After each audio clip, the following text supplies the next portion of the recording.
Good morning, Bronco. Good morning, Terry. Well, this is pretty exciting, our first video session, and I understand you're going to give us just a beginning tour of what's inside the Liberty Saloon. Yeah. Anyway, let me tell you a couple of things from outside here. Anyway, if they look way up on top, you'll find the original phone number that we've had a long time ago, Aberdeen 384. That's the numbers that they used to have when they started getting phones around here. This was the 384th telephone in Aberdeen.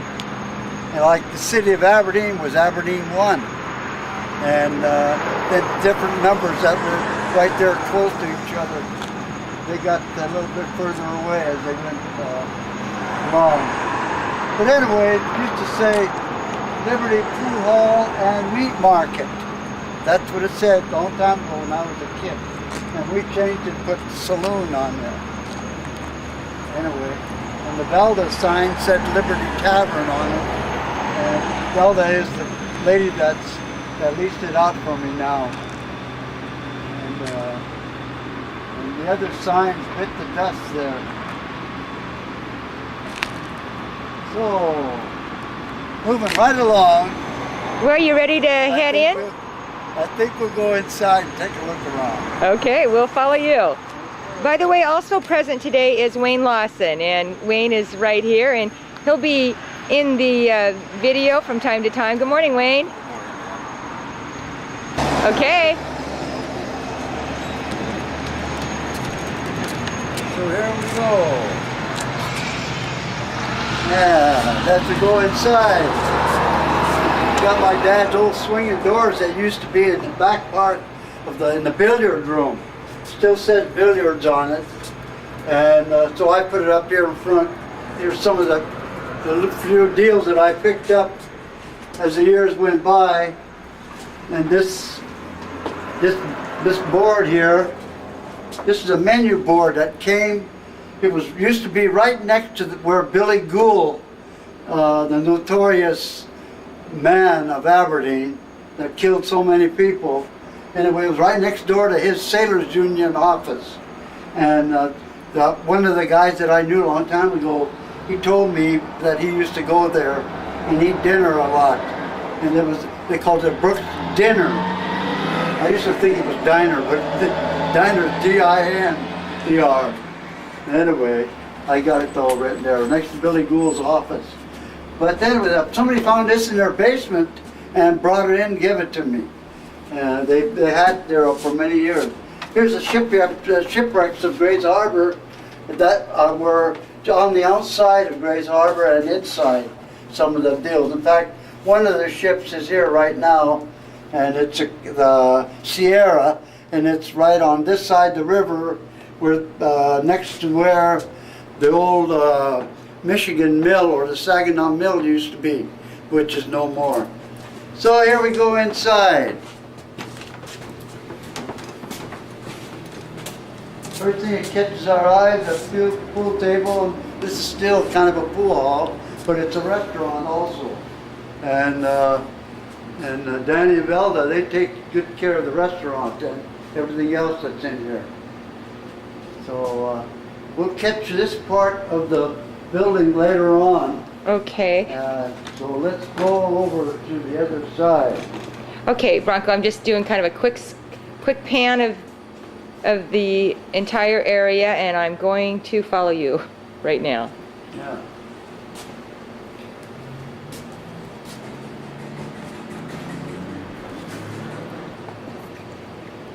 Now, you had some stuff that you wanted to show me that you set out over on the pool table? Yeah. Okay, let's go take a look. Me and Terry were doing a lot of interviewing, and I told her about most of the cat houses here in Aberdeen, the houses of ill repute. And here's one of the picture of one of the madams that used to be here on the harbor, and she just passed away about a year ago, and she used to go over to Mac's Cigar Store in Aberdeen and play cards with all the people in there. But this is this is her there, and this is a couple of old cronies. He comes in here a lot now. But just take a look at. She used to have the Atlas rooms, or the same building, Cecil Hotel, and it was also called something else too, and I can't remember. So here we go. Here's some of the pictures. Here she is again inside the kitchen of that house, the same house of ill repute that she was running. And this is it right here. This is a picture of the building, and this whole upper floor was the house of ill repute. And this right here is the old Finch building, which they just tore down. The old Humboldt Saloon that was down on F Street. This is the old VFW hall that burnt down last year, and it's no more. They just dismantled it, but it used to be the harbor rooms. And then Lois Nettleton, I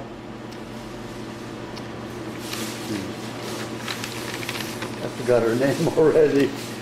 Nellie Curtis? No, Lois, Florence Nettleton? Florence Nettleton. Florence Nettleton and her sister Gladys had the other one. But Florence had the harbor, and she moved it over to the Hayes and Hayes Bank building on G Street, a block from F Street, and ran that for many years. And she was, in fact, she was one of the latest ones. And then the one after her that was left with was Nellie Curtis, who met her demise about 1968. Who's this? This is Bronco, me, holding the keys to one of the houses of the two keys of the house of ill repute on that was on Wishkah Street. In fact, well, there was a couple more too, but that's the one that it was the northern rooms and the model rooms. Them were the keys to them. I also got the fire bell that was there. The people that owned the drugstore below the building gave me all the keys and the fire bell after they were getting ready to tear down the building and build a new drugstore. So, and that's the end of that story. End of story. Okay, here's a quite interesting thing. These two guys right here, at the turn of the century, they were Polish, real smart guys. They were real estate guys, and they were selling all the property and bringing Polish immigrants here, and then selling this property. So they like in Promised Land, they sold that to a lot of Polacks went out there and lived, and a lot of Croatian people, and in a way they kind of lied to them, you know, and they called it the Promised Land. It was nothing but swamp and brush, and them poor guys, they bought this property, went out there, and they did what they could with it, and most of them made good property out of them, you know, but they had to work their butts off to do that. There's so many places like that, and they sold a lot of property out in the Wishkah area where my dad bought this property. He didn't buy it from them, he bought it from one of the guys that was ex-county commissioner, Sam Bowes, and in a way, but he bought it for different purposes. Him and his partners, I think they did a little bit of bootlegging out there. And in fact, that's what happened. And just so happened, I just sold the property yesterday. I found out about it. It sold, but I haven't seen no money yet, so that's another story. How do you feel about selling that property? Are you? But I'll be able to go out there anytime I want because they live right down the street, the people that I sold it to. So that's good. And I let them always use it when I owned it, and so now they can. Okay, here, by the way, I think I might have talked to you about this before. And this is a picture of the people that were working at the Bay City Mill, which was called the Union Mill. And it was right behind this tavern. In fact, well, you can't see it now. That's where it used to be, where those pictures on that wall is. But this was of one of the biggest lumber mills on the area. And here's my father right here, Tony Tesia. And if he was alive now, he'd be 115 years old. Bronco, can you point to him one more time? Oh. I kind of zoomed in a little closer. Okay, right here is my father, Okay. Tony G. Tesia. And this guy right here, he ended up being my dad's competitor. He had a grocery store down the street. And this is my uncle here. And this guy lived in the house that I'm living in now. His name's Jack Ninchevich. This guy, by the way, his name is Tony Tesia, just like my dad. They were distant cousins. And this is my other distant uncle. And this is his brother. But I knew about maybe 75 or 80% of these guys. They're all gone now. There isn't one of them living. But I can sure remember a lot of them. Anyway, my dad worked there, and I think it was probably the last part of the, well, this is 1913, so he worked there until 1915 when he started to build this building with 21 or 22 other guys that worked in the mill with him.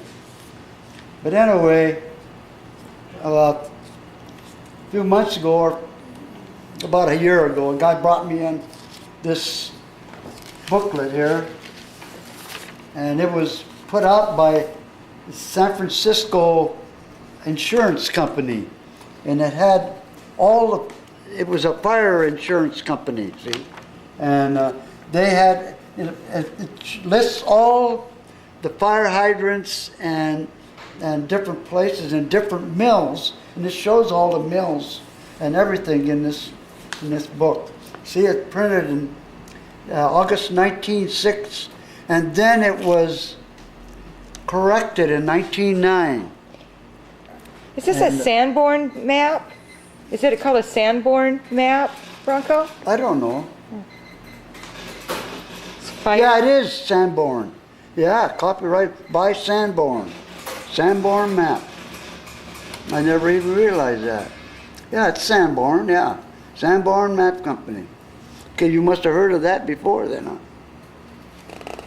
See, I wish I would have knew what this said right here.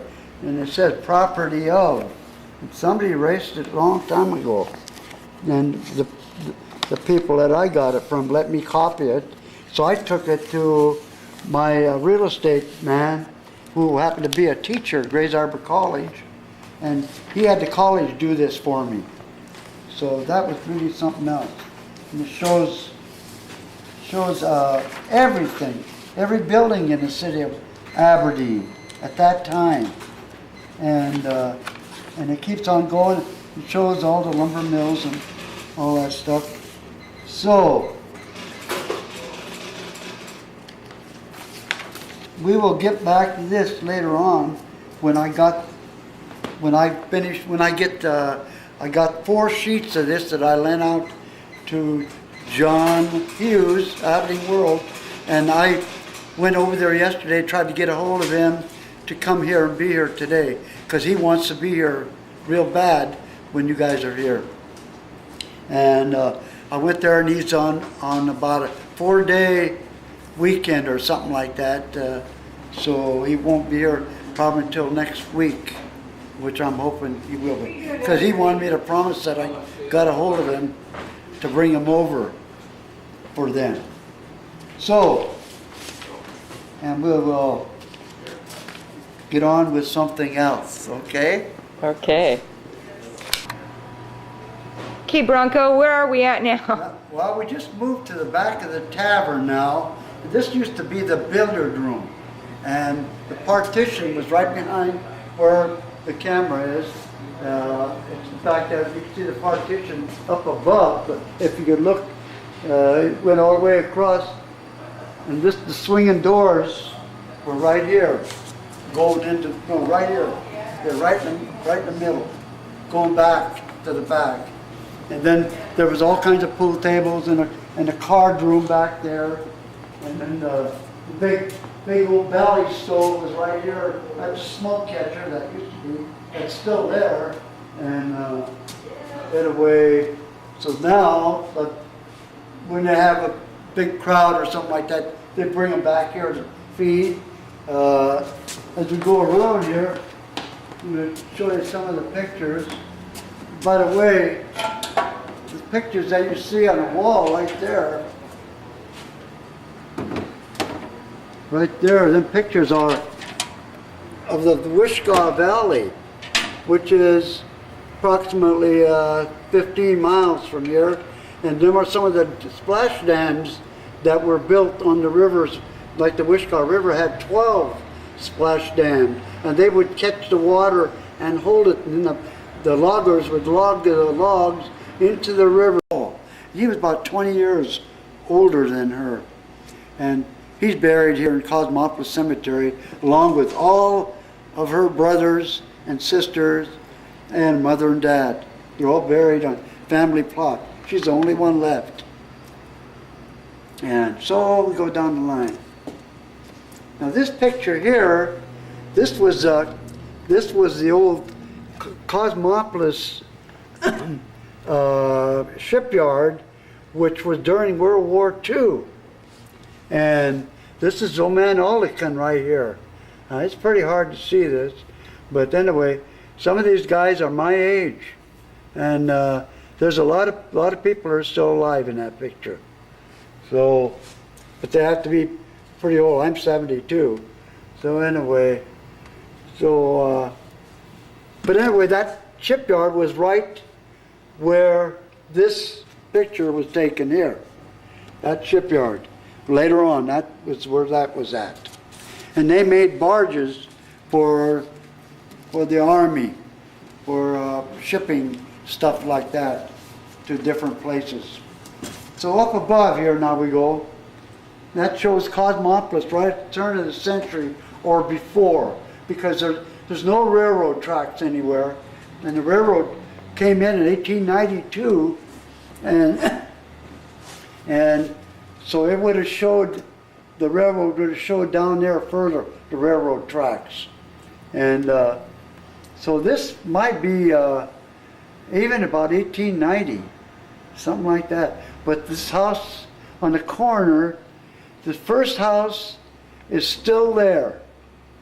And they just tore the second house down about 5 or 6 years ago.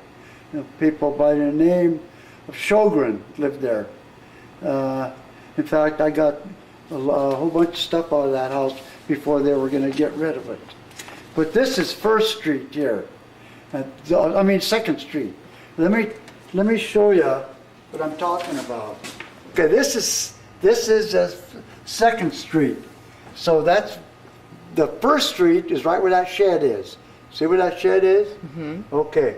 If you keep on going where that shed is, you'll get to the City Hall. That's the City Hall, and the top part of it is still there. If you look behind that City Hall, straight back, you'll see this big hotel right here. If you look, see right there? The big hotel is right there. Right there's the big hotel. That's this one here. So there's the City Hall, there's the water tower behind the City Hall, and there's the old bridge way down the line, the railroad bridge. The first bridge ever to have a train come in to the Aberdeen, Washington, which was on this side of the river, see? And South Aberdeen. And but anyway, then in 1892, the railroad came into Cosmopolis. That's what my dad, when he came here, he came to Cosmopolis. Then he went by rowboat back to the Union Mill, right, just right there. Went by rowboat, with a guy was waiting for him there, guy from Yugoslavia, and his name was Marian Omasic. We called him Marin Omasic, and he was one of the guys that was shot at during that skirmish, which I will tell you about later. This is another interesting article right here about Cosmopolis and this mill. Anyway, this is addressed, I think it's 1909 or before. But anyway, it was written by the Grays Harbor Commercial Company, which is the big mill, written to a guy by the name of E.L. Wade in Montezano. And they were getting, they were buying all the hay and stuff to feed the oxen for the logging camps. This company was, you know. And in a way, I got the letter from E.L. Wade's granddaughter. And she just died a year ago. Her name was Florence Pickering, and she was 106 years old when she died. She gave me that. And so I could put it here. Anyway, right next to that is a tugboat captain. His name was Bill Johnson. Right here. Bill Johnson, he's inside the wheelhouse of his tugboat. But anyway, his family gave me that. Gave me that after he passed away.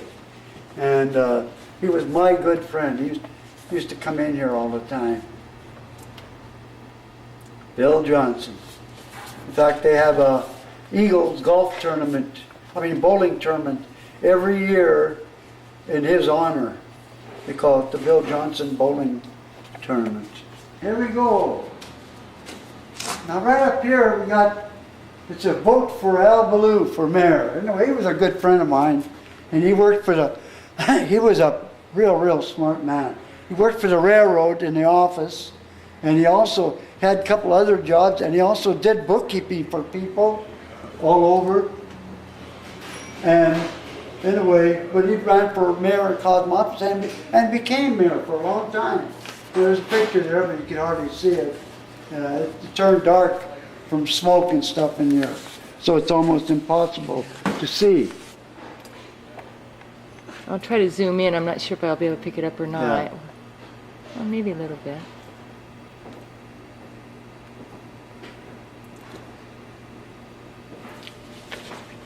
And I forgot, down below, I forgot what that is, but it's Roosevelt's signatures on there, and I can't remember what it was for. I think I found this in a house, so, in Cosmopolis, that they were tearing down. Also, right next to it is one of the deals that they used, the fire department back in the old days used to use that to squeeze the hose before they turned the hose on, and then when they get ready, when the guys had a good grip on the hose, they would open that thing up, and then they'd point the nozzle at the fire, you know, and then it'd go. And that I've seen them use that many times. Anyway, and this sign, they took that off when the old railroad track, and they gave me that. So, anyway. Boy, it has a lot of bullet holes in it. Yeah, that's the people. They always do that. Yeah, and right next between the sign and that hose clamp is a marking stick, and that was used for measuring timber, and they had them a lot longer. They call it a Scribner scale. Anyway, I got some more of them somewhere. One over in the corner. And anyway, moving right along.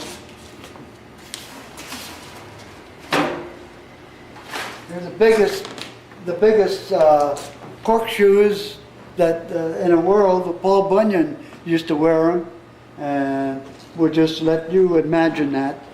So they came from the first loggers' play day. And so anyway, moving right along, this used to be in the AA Star Transfer Company. And also, I think it was Johnson Transfer Company. But it goes back for the turn of the century, because I'd seen pictures of this type of a deal.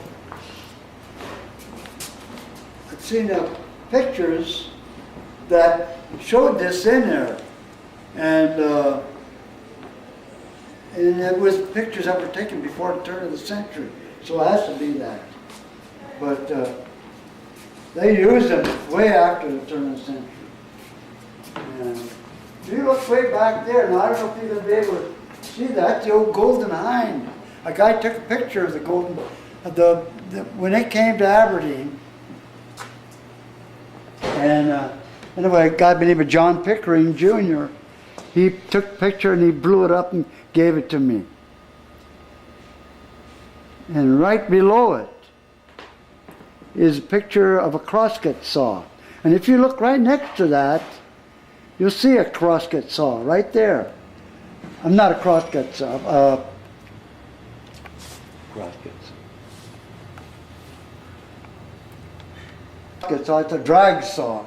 Anyway, this is a big drag saw. And that was used for cutting blocks.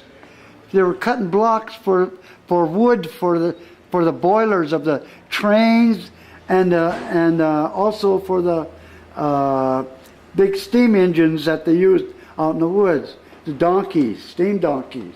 And see, it's how thick the bark is on there. My God, you know, and that tree is probably twice as old as it looks, because the bark proves it. When the bark is real thick like that, it's bigger than it's older than the tree looks, and so bark will get real thick on it. Bronco, so, yeah. Excuse me, I just want to interrupt for a second. Before I started shooting this photograph about this drag saw, I had the camera pointed over in this direction because I thought you were referring to one of the saws over here, this one saw, and I realized after a few seconds that all this time you were referring to this drag saw in this photograph, correct? That is also a drag saw there. Oh, it is. Oh, so yeah. I was doing it right then. See, but it's not laying on the ground. See, I got it upright. It should be laying flat. Oh, okay. So what kind of tree is that? One of these days, I hope to get that running someday. I hope it before I pass away. What kind of tree is that? Let me tell you a story about that. Hey, I was sitting in a bar in Aberdeen, in the Wurda bar, and anyway, there was a guy sitting next to me, and I was talking to the bartender, and his name was Bud Christensen, the bartender was. And anyway, I was telling him about this drag saw that I got. I said, Bud, you ought to see the drag saw that I got from some kid, you know. And this guy next to me goes, drag saw? You get a drag saw? I said, yeah. Some kid from Central Park gave it to me. Sold it to me. And he said, he did? He said, how much you pay for it? I said, $20. He said, $20? Who was the kid? And I told him who the kid was, and the guy almost fainted. It was his drag saw. Anyway, and he was glad that I got it. Because his wife kept driving the car backwards, and in order to miss the drag saw, she kept hitting the garage, the side of the garage, and denting in the car. She said, I'm glad that thing's gone. So then I brought him over here and showed it to him. Said, this is a good place for it. I'm glad you got it. So that was good. His kid wasn't supposed to sell that. It wasn't his kid, it was a grandson. Anyway, but I got it for $20. So that's a real steal. I never did ever get it running. The whole apparatus is the saw. Yeah. All the equipment beside it. Yeah, that one-cylinder machine. And one-cylinder deal. And it's got a lot of compression on it. You can tell that thing would start right now if I hooked it up. I'm sure it would. And but I just never did. So anyway, moving right along. Oh, here we go. Got to tell you about. I was over in Hump Tulips one day, and I seen this house was almost gone. This old homestead, and the outhouse was still there. So I went over and I looked inside. I said, "Geez, I might as well get that toilet seat." So I grabbed the toilet, I pried it up, you know, and it came apart. came in 2 pieces. So I said, boy, them people must have been pretty big people that lived here. That's the biggest toilet. The hole in there is the biggest one I've ever seen in my life. But anyway, that's a good thing. That was one of the best things I ever found. Now, whenever we don't like something, we put them on either side of this and make it a picture frame. I used to do that with Nixon and with that guy from Iraq or Iran. That guy there, I had a picture of him. Anyway, so now we got John Turno. John Turno, they called him the outlaw. Outlaw of the Wainuchi. He wasn't really no outlaw. He was one hell of a guy. If you look over there, you see what he used to look like. And this is what he looked like after they shot him. I'm gonna go ahead. I get a pan in on a really tiny picture. He killed 2 of his nephews accidentally. He shot them on purpose, but he didn't do it purposely. He thought they were shooting at him. You'd have to know the whole story to know what I'm talking about. Anyway, so he shot them, and he saw that he found out that he made a mistake, but he was scared.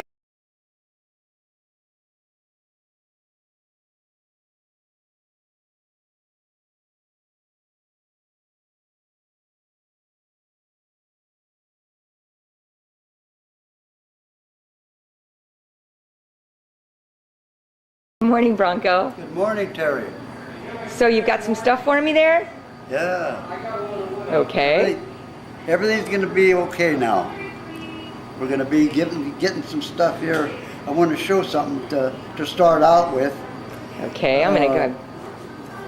The first lumber mill that was in Aberdeen was located on the Wishkah River, and a guy by the name of A.J. West, he built the lumber mill. And he started that in 1884. He started building it. And anyway, this was a seal that he used in the mill. And it's got the, well, let's see, I'll try to figure it out. West Slade Seal Company.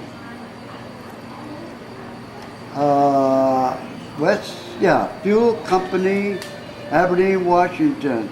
It's on here, it's 1895. See, that's after old man Slade. He took over with A.J. West by that time.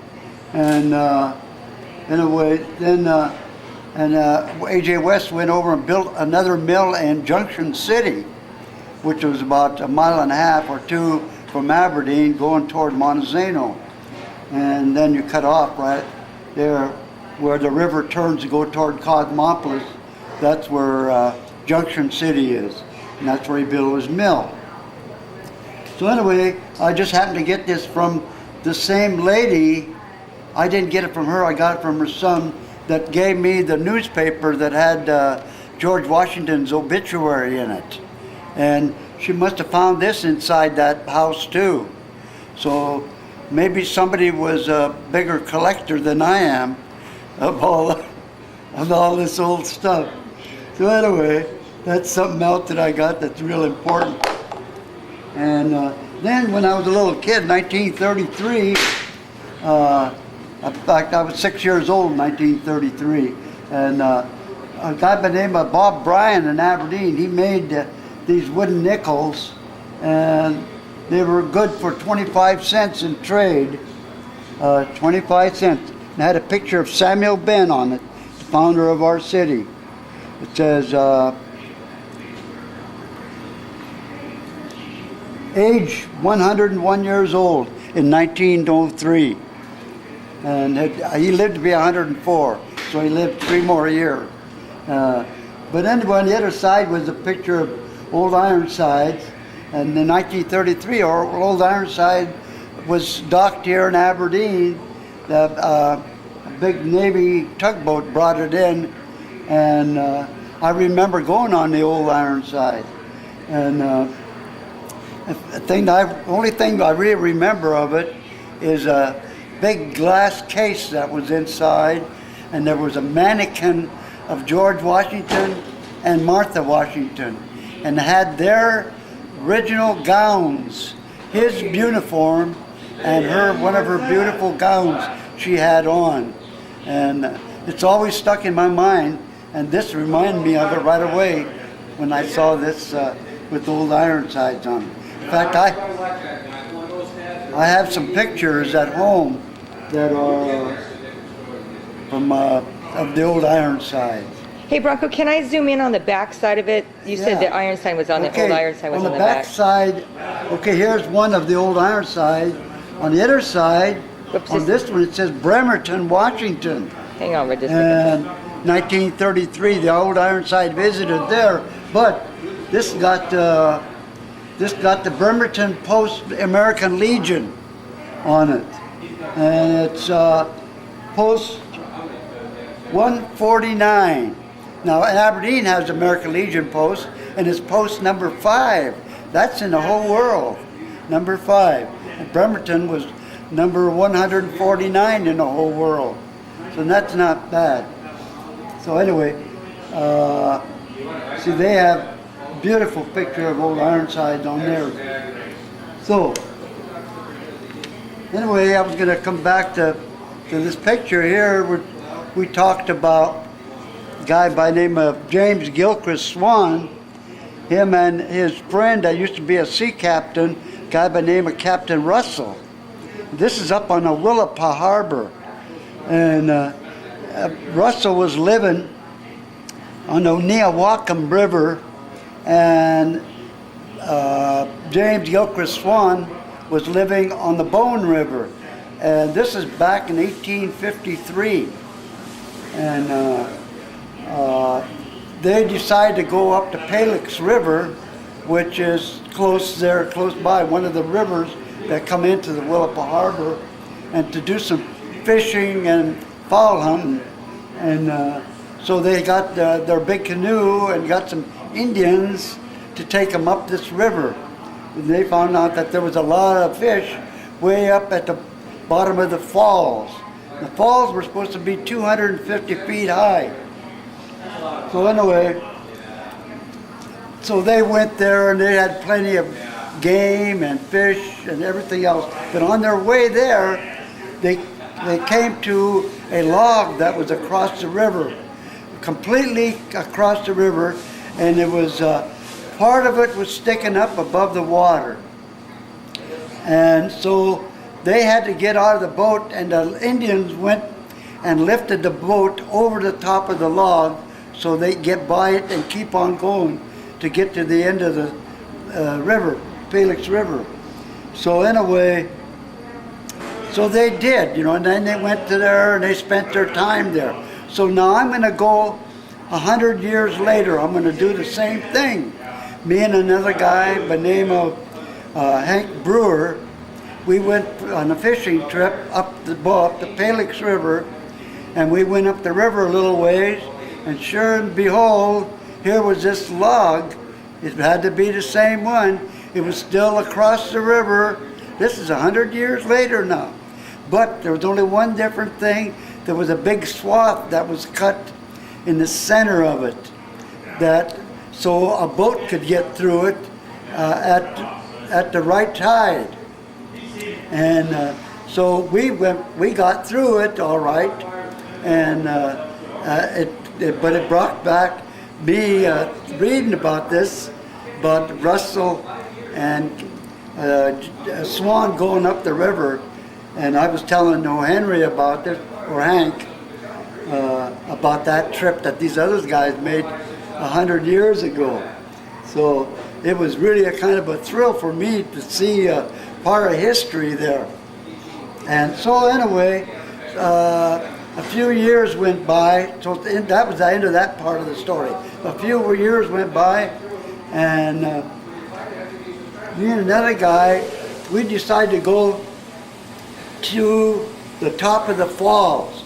So when we got to this Palix River with the truck, we turned to the left at the bridge, and we went about maybe 5 or 6 miles, something like that, and then we turned right, and we went over the Palix River again.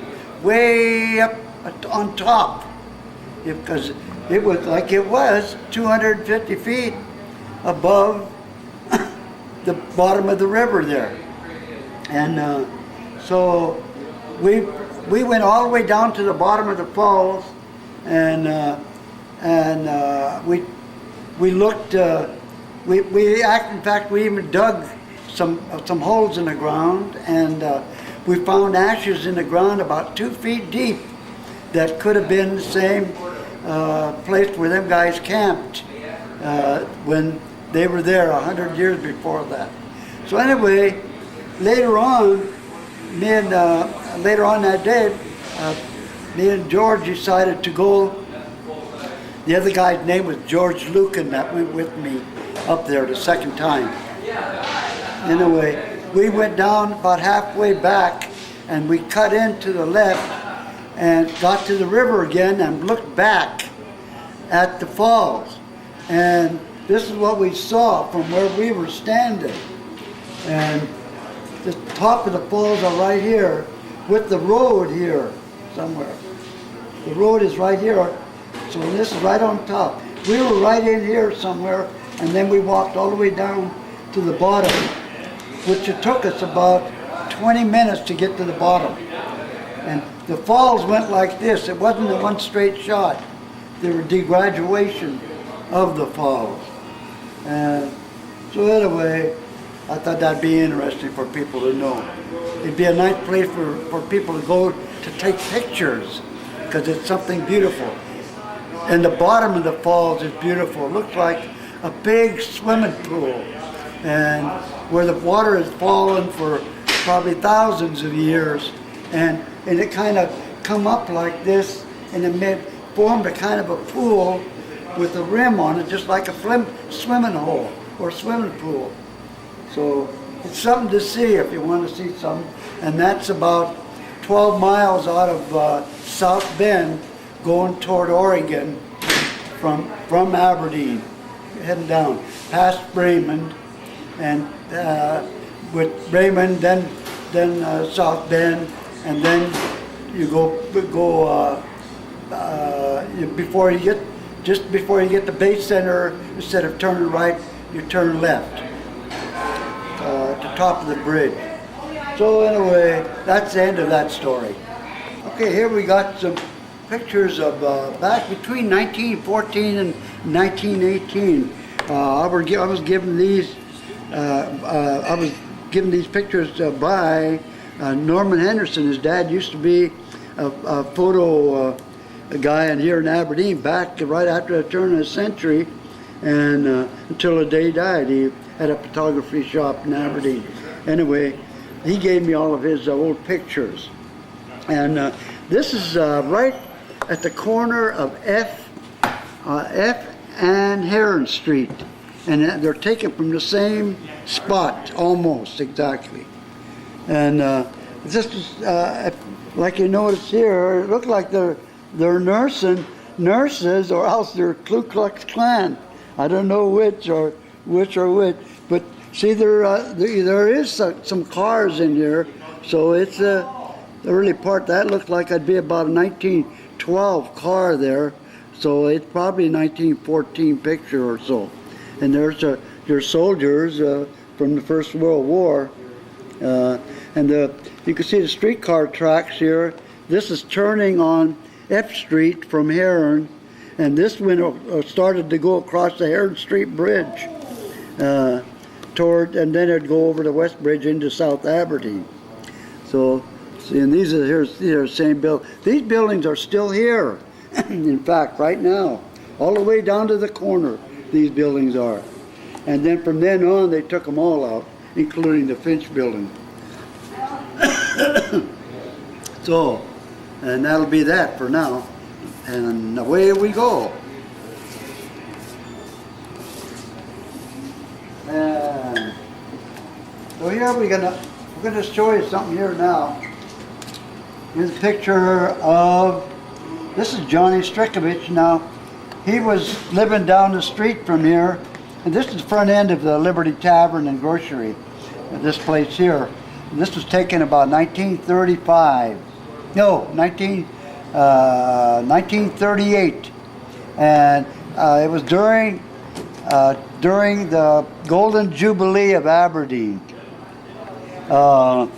When Aberdeen was, let's see, it was 50 years old then, Aberdeen was.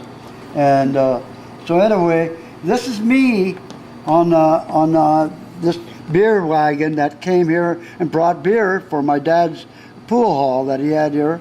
And they only did that for this celebration deal during this big commemoration of Aberdeen being 50 years old. And anyway, there's my dad there, and this is my future partner, John Bozich, who passed away 5 years ago, and this is his dad, right next to him, who was my dad's partner and who was my partner years later after my dad retired. But I'm going to show you something else that goes with this.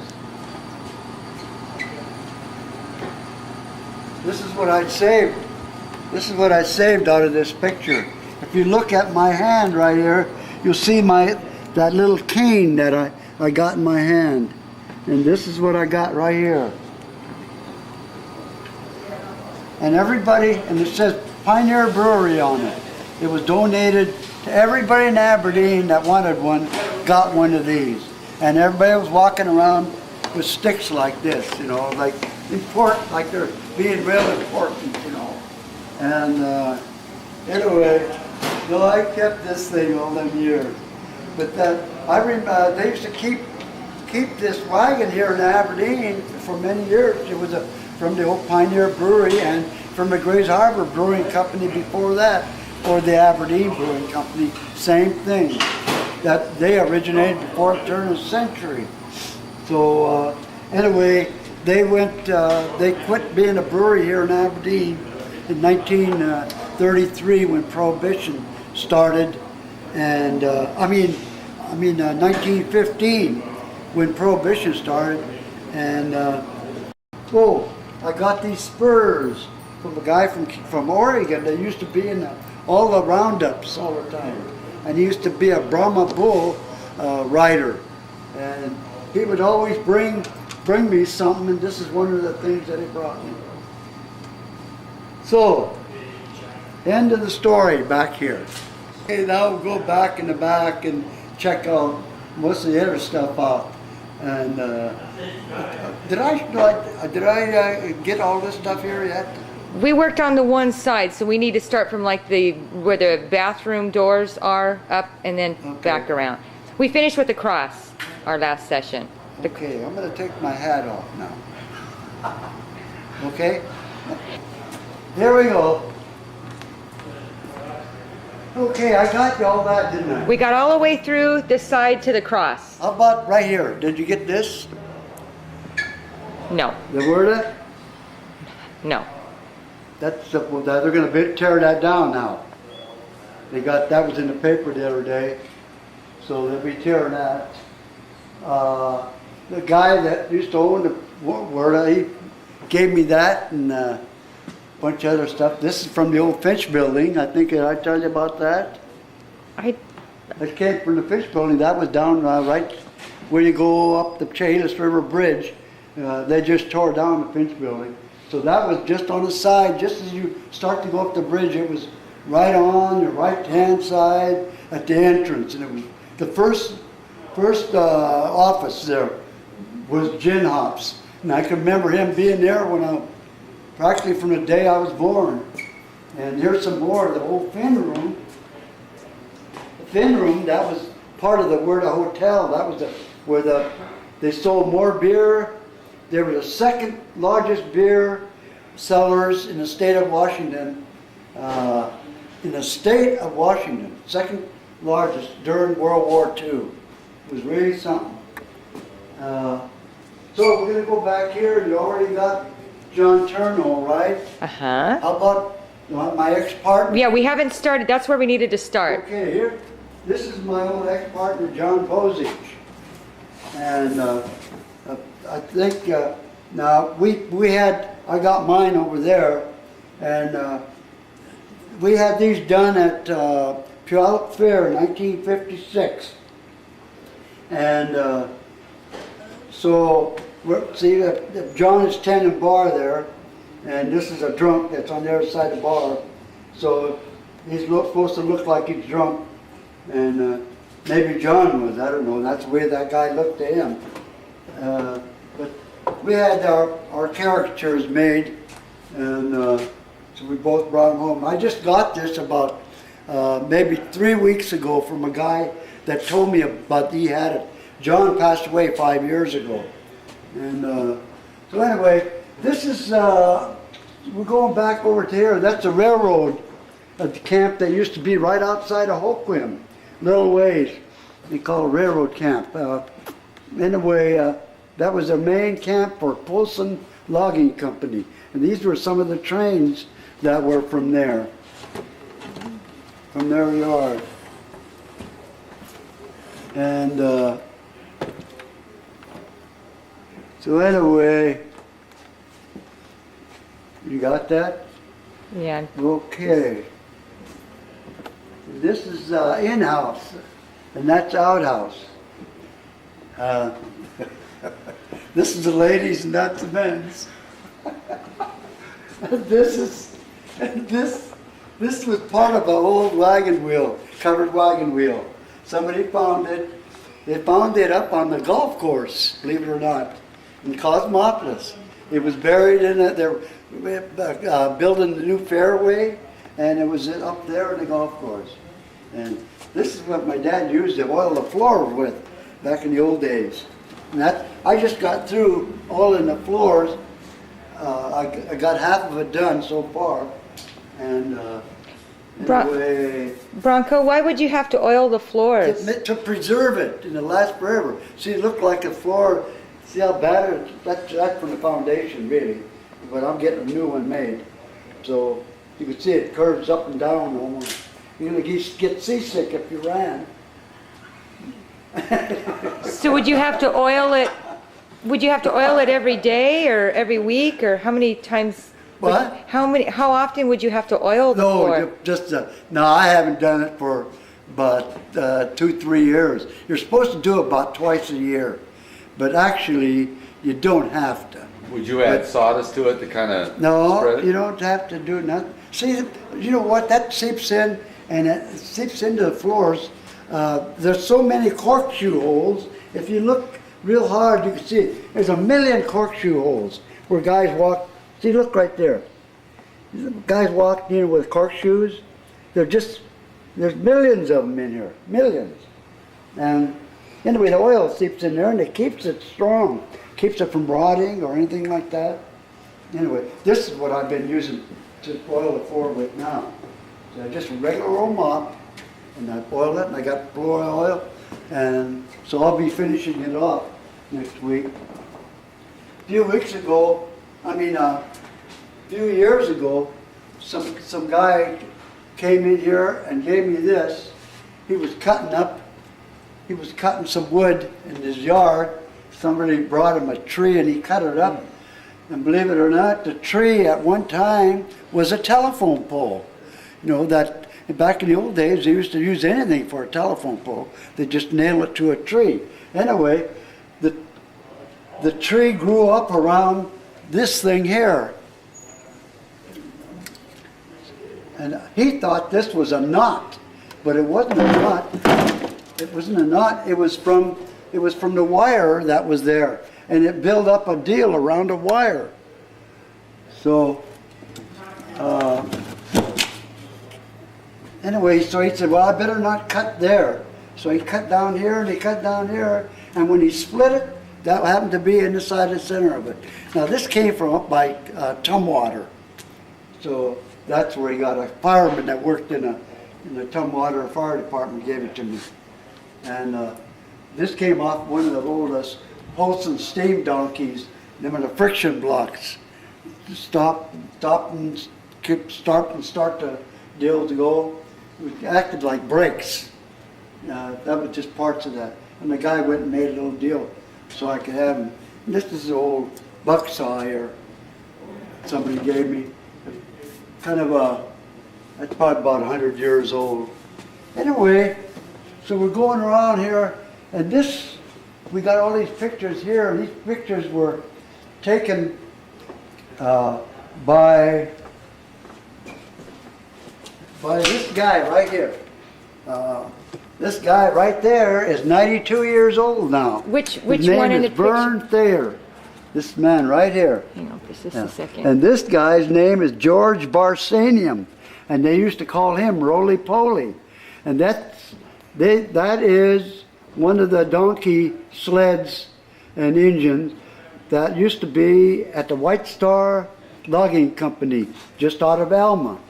And Mr. Thayer was only 16 years old at the time. And his dad was running the yarder, and but he was working there. And so anyway, Mr. Thayer ended up having a logging outfit himself. He owned all these trucks. There it is, Vern Thayer. That's his truck there. All these trucks and all this equipment is Vern Thayer's. This is all White Star, Bronco? Pardon me? All of these photographs is all from the White Star? Well, no, not there. No, these aren't from White Star. Just that was from White Star. And I just wanted to show you who the guy was. Oh, but Vern Thayer owns all of this from, equipment. This is from Forks, Washington. This is up at Forks, Washington. And Mr. Thayer, he isn't in any of the pictures because he was taking the pictures. But this kind of depicts how they first started bringing the logs out of the woods.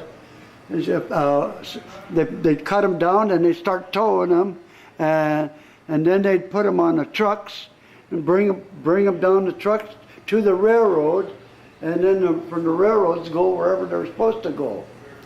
And that's the way it was. And that's how big they were. So, and these are just pictures of the railroad outfits that Polson had, I guess. And there's some of Polson's trains right there. Actually, there was 15 locomotives lined up. It doesn't show them all, but he had 15 locomotives. Oh, Polson brothers did. So we move right along to my dad's old safe.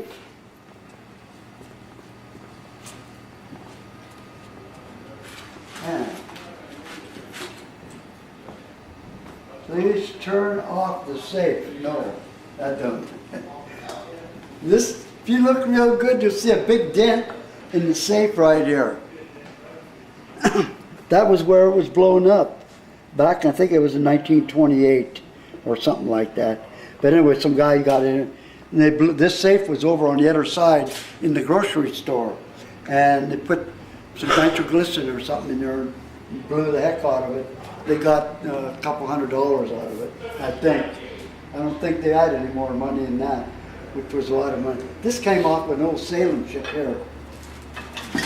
They call them a block. They're big pulley, and they used a lot of them like that in the woods also. This came out of Camp Grisdale, and this was part of a tower. They had steel towers. Now they have steel towers in all the logging camps, which they don't really have logging camps now.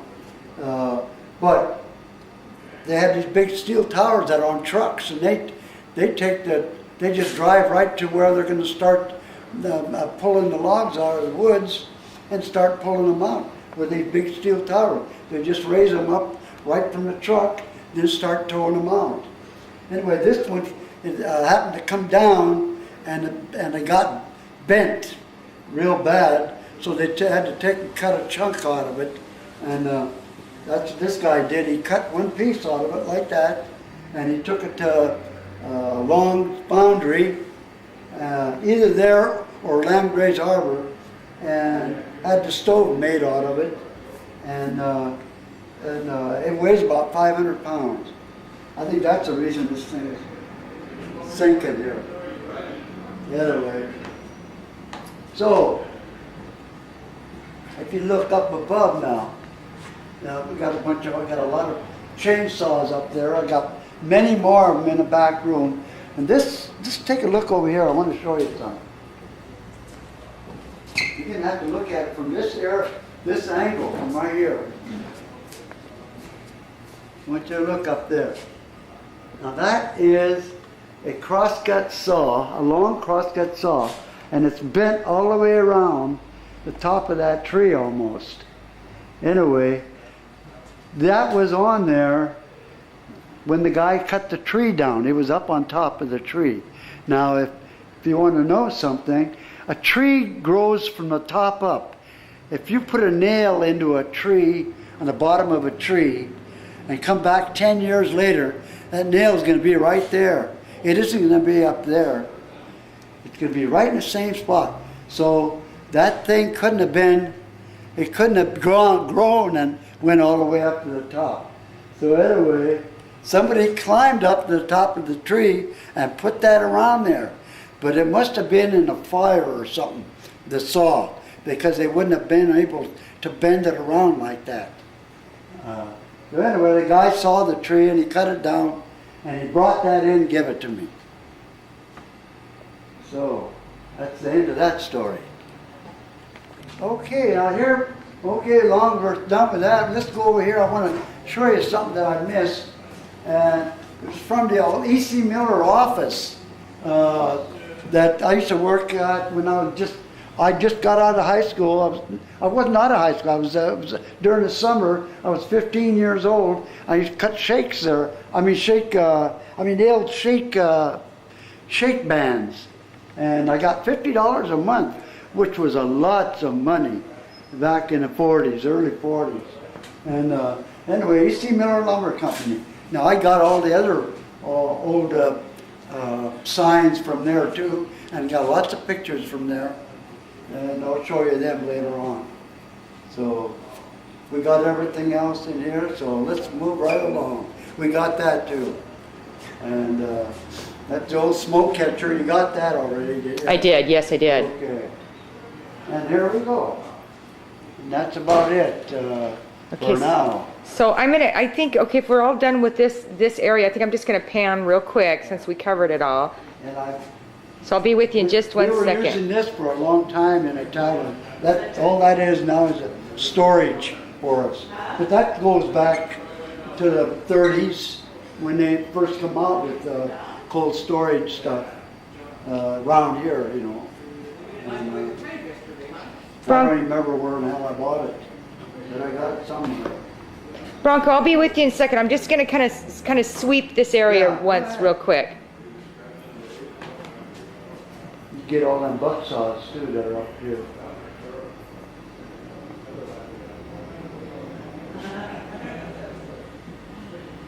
That is right. We'll go see that. So here we go, moving right along. Now this is a Wishkah River, and we're looking from about where they're gonna, let's see, about where they're going to start building the new hotel, which is going to be right where the old KBKW was, and it'd be between Heron Street, and there wouldn't be any streets more. It'd be right where the historical ship place is. But anyway, this is actually one of the first pictures that was ever taken of Aberdeen that anybody knows of. This is Aberdeen's first birthday. That's what it looked like, but it was 1 year old. And the mill was already built. The mill, we're standing right where the mill is, and which was the A.J. West mill. And by that time, that was still the A.J. West mill. Excuse me. So move right along.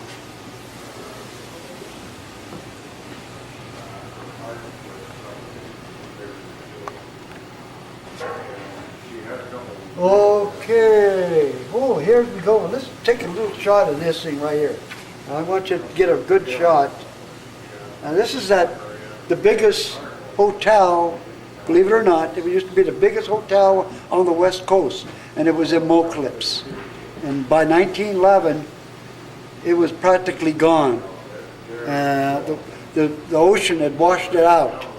when the guy built it, there was some doctor, I can't remember what his name was, but he built this hotel. I think it had 300 rooms in it, something like that.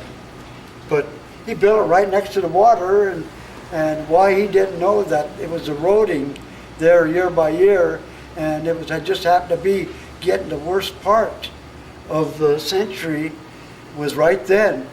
And it's doing the same thing right now at Ocean Shores, actually.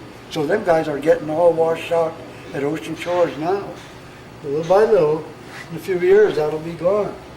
But this, I even got some other pictures of this, real pictures, that shows the hotel after it started washing out. And eventually they burned the rest of it. And this is an ad they had in the paper about Aberdeen, the city of Aberdeen. And I'm trying to remember. Okay, this is 1907, and the population of Aberdeen in 1907 was 14,000. And 10 years later, there was 25,000 people here. But anyway, it told how many people there were on the payroll in Aberdeen, which was one heck of a lot of people. But they had this ad in the paper to draw people in from all over the world. And anyway, here's a mill from Hoquiam. This is a Bleggins mill in Hoquiam. No, I take that back. This ain't the Bleggins mill. This is ITT, the Rainier mill. I just got that the other day. And now it's still there, but half the mill is gone because they used to make everything else there, and now they just got a little bit of it. This is Heron Street in Aberdeen back in 1929, and this is where Kaufman Scroggs is right now, and it was then, but there was the Kaufman Leonard building at that time. This is the building that just burned down, and the upstairs part used to be a house of ill repute, which Harbor Rooms, which moved down to the old Hayes and Hayes Bank building later on. And right in next to that was a Bijou Theater, and that's what's there right now. And the Bijou Theater is there, but it is the VFW building now, and it's a beautiful building. And right next to that was a Savoy Hotel, and which used to be a real swanky hotel. And they tore that about 30 years ago. They tore that down. We go across the street from there, where the Thaler building is. Actually now it's a Clevenger building. It used to be the Grays Harbor Railway and Light Company building. And if you look real close there, they had lights, electric lights, were all the way around the building, all the way around every window. And that was really quite a spectacle to see that building lit up at nighttime, which I would like to see happen right now, if it was possible. Here we have something very unusual. And this guy right here is yours truly. That's me when I was just a young punk kid. I was 17 years old, and I got a sailor's hat on. A year later, I had an army hat on, for sure. And this guy is Whitey Abrahamson. He was one of the guys that was on our newspaper staff. That was one of the guys that we, him and his brother, became the honorary members of our Croatian clan. And anyway, this was my ex-partner right here, John Bozic. He passed away 4 years ago, and he was with me here in this establishment till 1973. Then he went into business for himself at the Skipper Inn and John's Place. He bought two taverns, and he did good there until he passed away. Just anywhere we go, some lady gave me this. She found this at an antique auction somewhere, and This was made in 1917 when Woodrow Wilson was our president. So anyway, it's got all the presidents before him.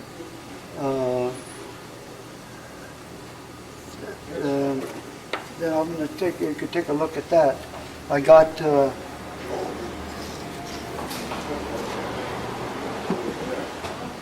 first I'll tell you what this is. Okay, and Bronco, I need to tell you that we've got about 2 minutes of tape left. 2 minutes to tape left. Let's get this right here. Okay. Okay, these are the rigs that I saved when I was a young guy. It's all the candidates running for president, and I think they're mostly president. And I think the oldest, excuse me, I think the oldest one is Grant or something like that. I got one of McKinley in here. I think that, no, there's Harding, and but got lots of, there's our old buddy, Mr. Truman, and Roosevelt. So, and we go right along, and I think that we better go end of story until next week, okay?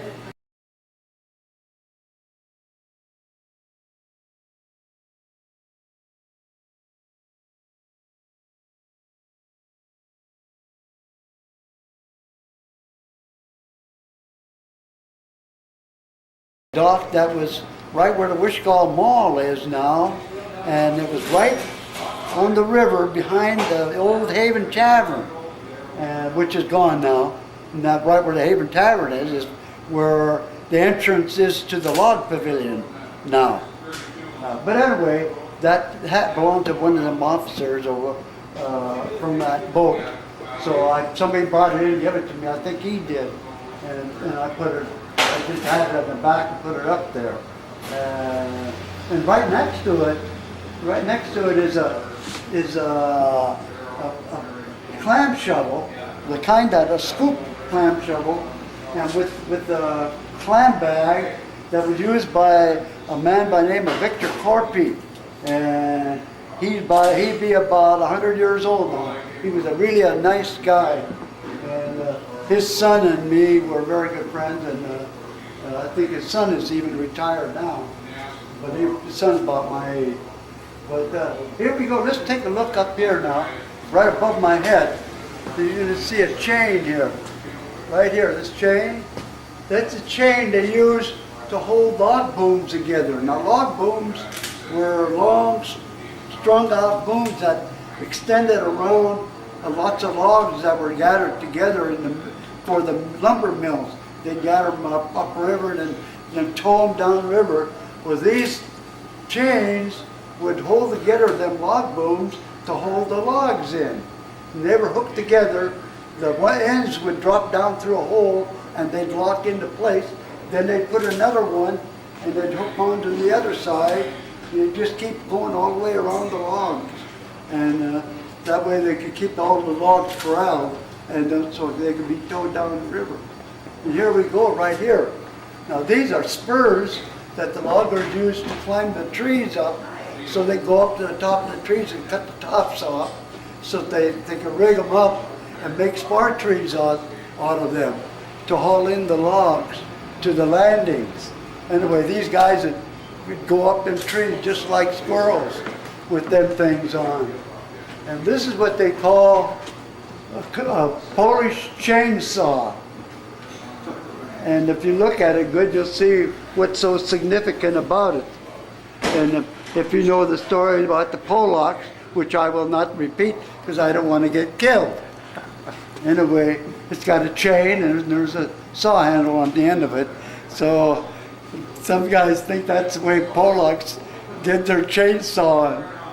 So, and we're moving right along.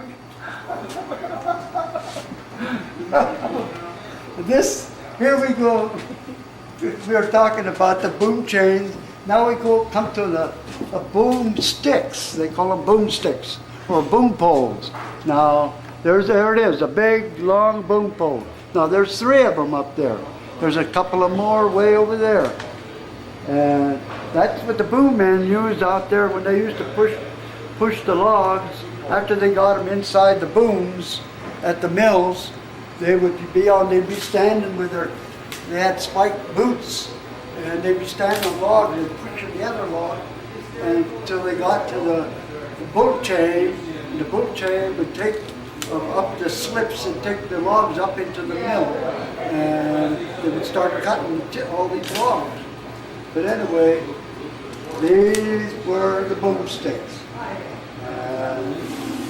So, there we go. Let's see what else we got here that's so significant.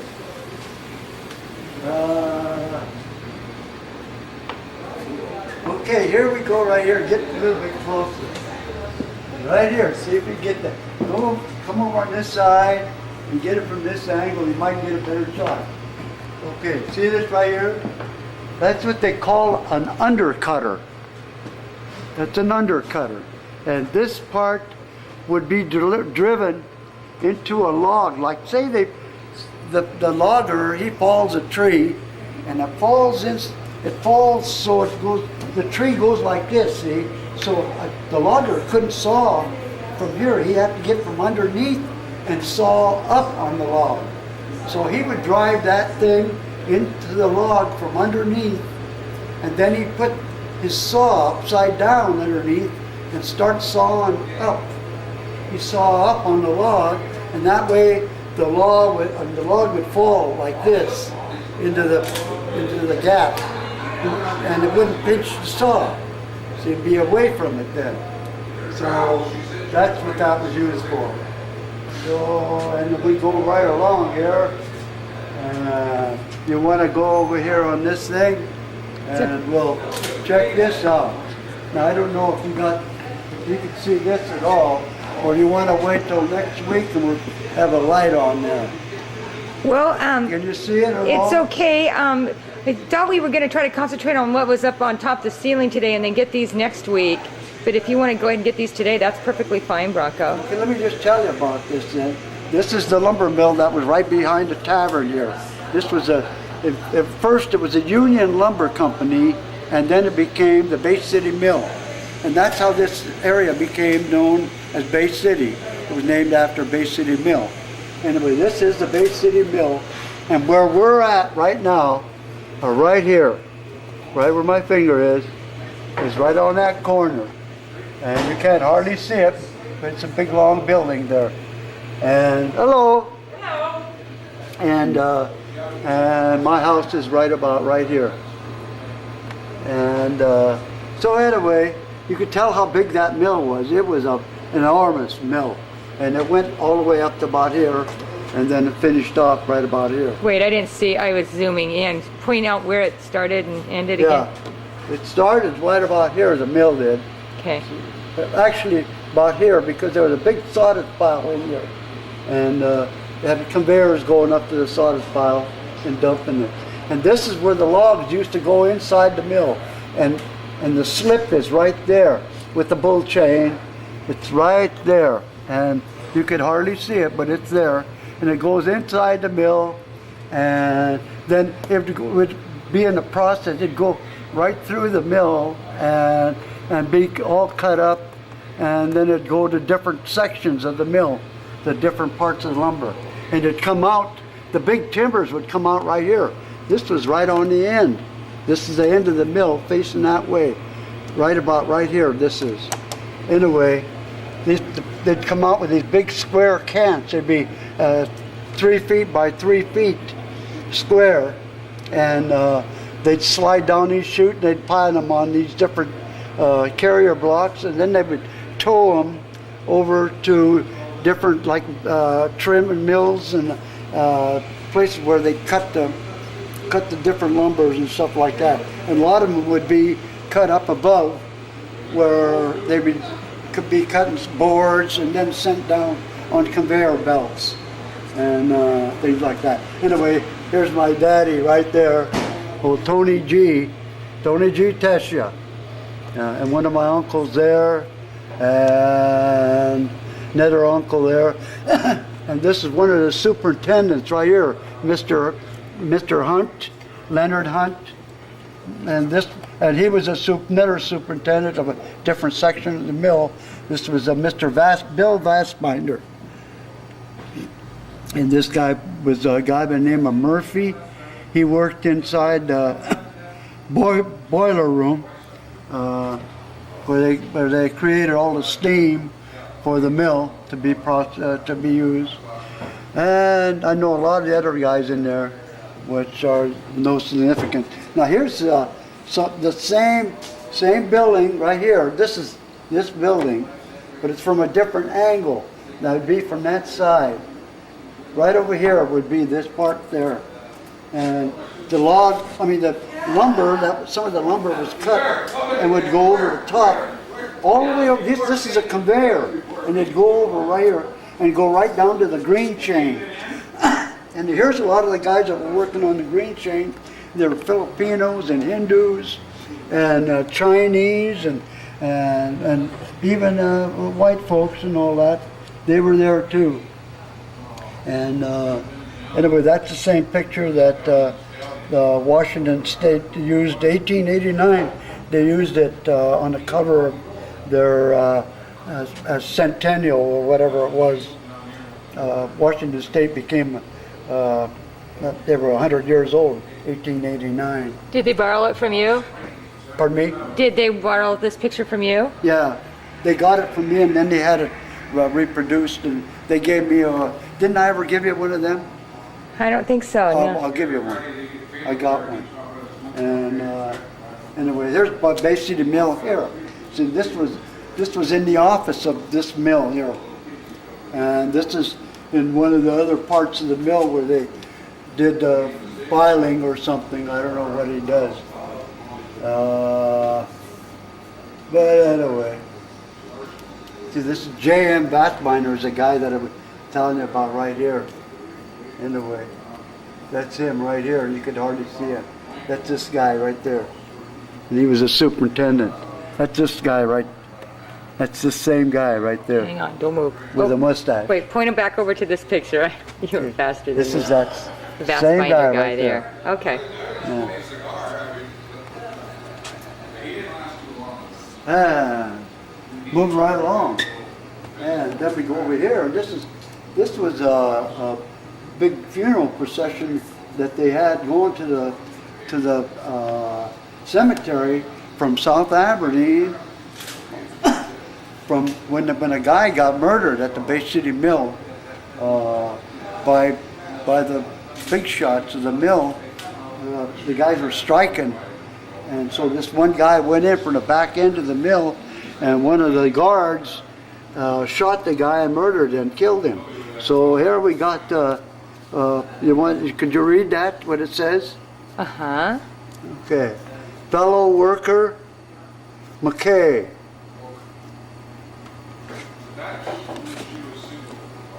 Murdered at Bay City Mill by company gunman May the 3rd, 1923. A victim of capitalistic greed. We never forget. That's what it was like in the old days. And that was after the Wobblies. That was right about that time. You know, and it was just, Wobblies were kind of going out then. And IWW. So anyway, here we go. That's me in 1956. And that was taken, that was done at the Puyallup Fair. And there was some lady there that was doing caricature works. Anybody that wanted, I think it cost a couple dollars or something. And I was a young guy then, 1956. But I told her that I was a bartender, so she pictured me being a bartender, and looking at this dolly and spilling whiskey. I didn't tell her that I wasn't a bar, not a mixologist. I was just a beer bartender. Anyway, she made it look like I was the other kind of a bartender, which I didn't know nothing about at the time. Anyway, so I got a bottle of Old Black Panther in my hand and pouring it and it's spilling all over while I was looking at this dolly at the bar for obvious reasons. Kinda, you know. Anyway, and we move right along. This is going that way. I'll get behind you. Okay, this is used to be a mill right across the river from Bay City Mill, the E.K. Bishop Mill, and they made lumber for First World War and Second World War. They made lumber for airplanes for the United States government. And E.K. Bishop was one of the stockholders in the airplane company, which was Consolidated Airways, Air Corporation, whatever it was. But anyway, I got a couple of uncles in here and lots of cousins that lived on that side of the river. One of my favorite uncles is right here, and his name was Matt Jurison. And he's the one that built the house that I live in right now. And that was my mother's brother. And he was the oldest brother, and he was 20 years older than my mother. And my mother was the youngest person in the family. But I know many of them guys I know in that picture. There's not too many of them alive right now. This is but the last guy this guy died just maybe 6 months ago. His name was Joe Bebbage. And as far as the rest of them, I think they're pretty well all gone. But anyway, moving right along. And I happen to be a Democrat, so I save all of these. Jimmy Carter and Walter Mondale from a long time ago.